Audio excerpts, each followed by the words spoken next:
So నార్మల్‌గా చాలా అది మంది డిస్ప్యూట్స్ వచ్చినప్పుడు డివోర్స్‌కి అప్లై చేస్తారు. కోర్ట్‌ని అప్రోచ్ అవుతారు. సో అటువంటి వారికి కూడా కోర్ట్ ఒక 6 మంత్స్ ఎంతో టైమ్ ఇస్తోంది. పీరియడ్ ఆఫ్ టైమ్‌లో మనస్తత్వాలు ఏమన్నా మారొచ్చేమో అని చెప్పేసి తిప్పుతూ ఉంటారు. హ్మ్. సో ఇటువంటి వాటికి కూడా అలా టైమ్ ఇస్తారా? ఎట్లాంటి వాటికైనా జనరల్‌గా ఇంతకుముందు జ్యుడిషియల్ సెపరేషన్ ఉండేది.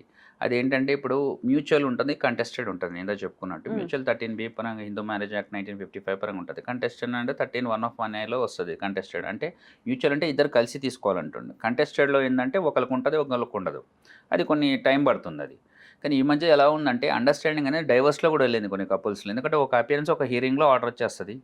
ఏదైనా పెట్టిపోతలు అప్పుడు ఇచ్చినా కూడా వాళ్ళు ఔట్ సైడ్ కోర్ట్ సెటిల్మెంట్ చేసేసుకొని ఆ మ్యూచువల్‌ని అప్లై చేస్తారు. ఇప్పుడు మనకు కల్పతరు కోర్ట్ ఉంది. అక్కడ చాలా మటుకు కూడా 13(b) కేసెసే ఉన్నాయి. ఎందుకంటే ఓకే. వై లాంగ్ డ్యూరేషన్ ఎలాగో కూలింగ్ ఆఫ్ పీరియడ్ లేదని సుప్రీం కోర్ట్ చెప్పింది. అది మెయిన్‌గా మ్యూచువల్ వాటికే అది వర్తిస్తది.